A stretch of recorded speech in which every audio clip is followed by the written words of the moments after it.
All right, hip line, shoulder line. So you can see those segments. So coming out of leg lift, you're seeing more movement in your lift leg.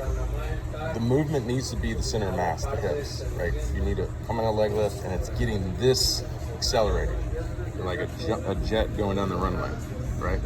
You see your lift leg doing all that. So now the lift leg is in control. It's all the momentum, all the movement is coming out of the lift leg. The problem is that is going to cause you to open early. So as you can see, once it gets past your front hip, you're not loaded, you're not down with a linear force vector, you didn't go forward down the same rate. So now that lift leg's gonna open before that's in position. You're just basically gonna rotate. So you're just basically lifting and swinging open, okay?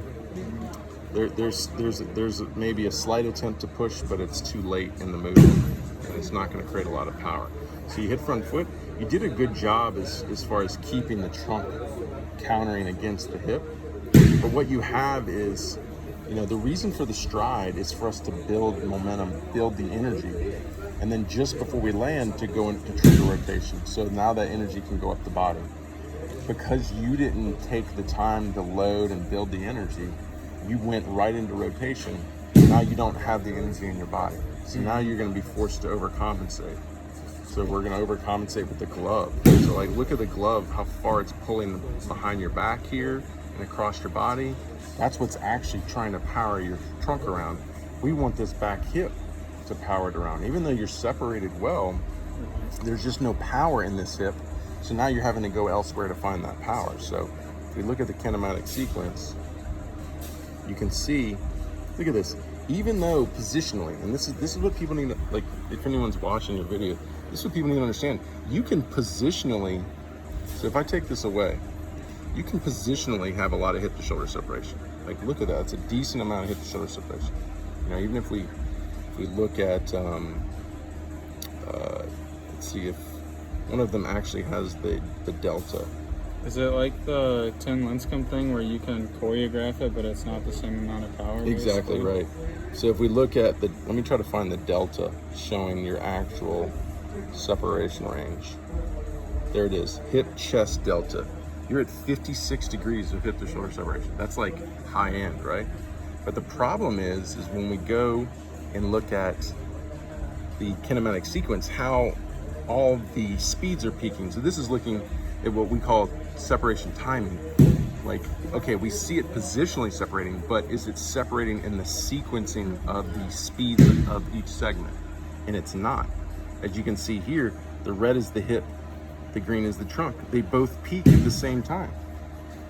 So even though the hip was leading, it didn't peak until now. And at the exact same moment, the trunk peaked. So you had 56 degrees of hip to shoulder separation, but sequencing, you had no hip to shoulder separation. Okay.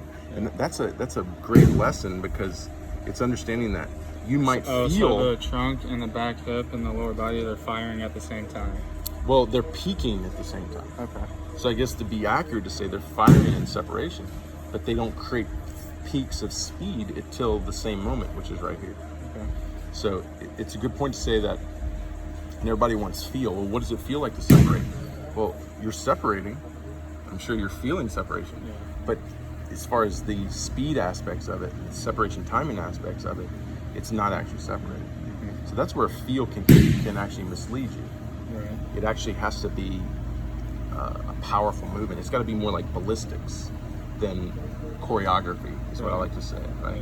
Yeah. So that's where something like 4D motion, this is doing a great job, because it's showing us that, wow, our coach would be like, man, you separate really well. But the speeds are showing us that it's actually not separating. Yeah. And the peaks are at the same time, right? So we got to work on that. And that was the whole thing of coming out of leg lift and making sure that you're building momentum through your center of mass, not just swinging your lift leg.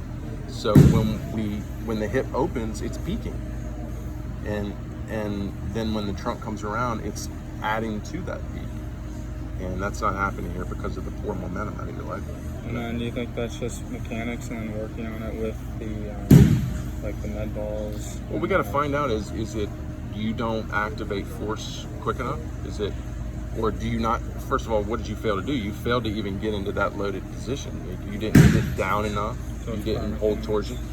Well, do you lack mobility? Do you lack strength in that position? Do you lack power to get in that position? Because you're literally just avoiding that loaded position. Right. So to me, it's going to be So way would more you than like to see mechanics. like sitting in that back leg more? Right, because that's kind of like loading your gun, and that's how you're going to punch all that force through your hip and peak those forces early. And you're not sitting there. Is it because you don't have the athleticism? That's the question. And when we go through the evaluation, we'll know that. Right. So then when you hit front foot, you have more rotational energy. So everything's just spinning. As you can see it release, your trunk's pretty upright. I mean, if we look at your chest orientation, if pitch release is 21 degrees, an elite position would be 45. So we know that most of your energy is just spinning. Like the lift leg started the movement. It just swung around, then the glove pulled around, and then everything just came around. And you know, if you're rotating, where's your energy going? Up. We don't want that. If you're driving and falling down the mound, your energy is going forward. And that's the key, because high velocity pitchers get that more forward trunk tilt. It release, and that's from all that linear energy down the mound. Right. So we got to really work on not just separating through position, but we got to be able to separate through energy. Peak hip first, and then peak your trunk next. And you're learning that doesn't always happen just because it feels like it's happening. Right. It's actually got to be a result of energy. Yeah.